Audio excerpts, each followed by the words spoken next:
Many people just can't get their heads around the whole creation part of the Bible. And it seems that because it's at the beginning of the Bible, they just don't want to read any further. They get stumped with the whole creation and evolution stuff. So let's have a bit of a think.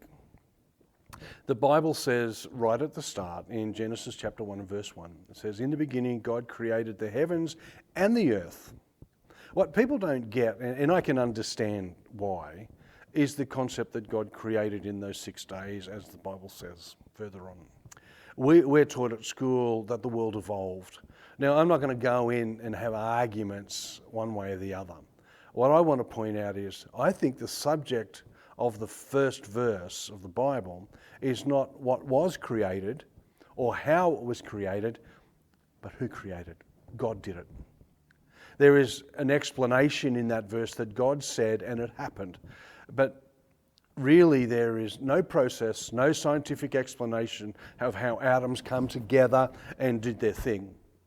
It really is an overview type of thing, isn't it? What is pointed out is that God did it. So where does that leave us? Well, that depends on you. How does that work? Well, what do you think, or how should I say it? Do you think God is big enough and almighty enough and powerful enough to make it all happen? What has that got to do with anything? Well, for you, it's huge. It's about how you view God. If you don't think he exists, then there's not an issue at all, is there? It's a no-brainer. But if you think there is a God, you need to work out, how does this work? How big is your image of God? Did God start it and then let something else finish it? Did God just make everything which would answer which came first, the chicken or the egg, because God probably created the chicken first? Or did God say it and it happened? Here's the thing, if you believe God could have done it, he could have made everything, then you probably think he constructed it. He constructed time as well. So even time is open to creation, maintenance and change. God could have made the world in 6 clicks of the finger. Now, we don't want to get all confused and hot under the collar here. We just want to think, could God have done it one way or the other? And the answer is, of course, yes. God could have done it any way he chose, millions of years or clicks of the finger. The issue is not how God did it, but what we believe God is capable of. Part of the issue is that we can't go back and check it out.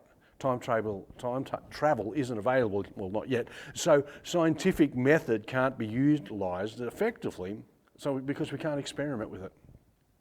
So what do you reckon? Not did God create in 6 days, but could he have created in 6 days or 6 clicks of the fingers? The interesting part of all this is how we view God's capacity to create.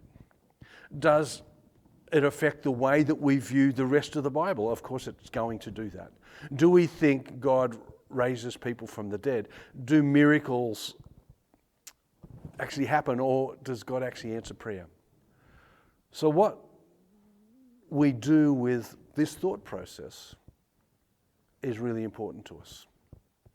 At the end of each week, we're going to have a couple of questions, and this is this week's. How is God creating important to you and why? The second was, what could God do if he truly is God? Have a think about those.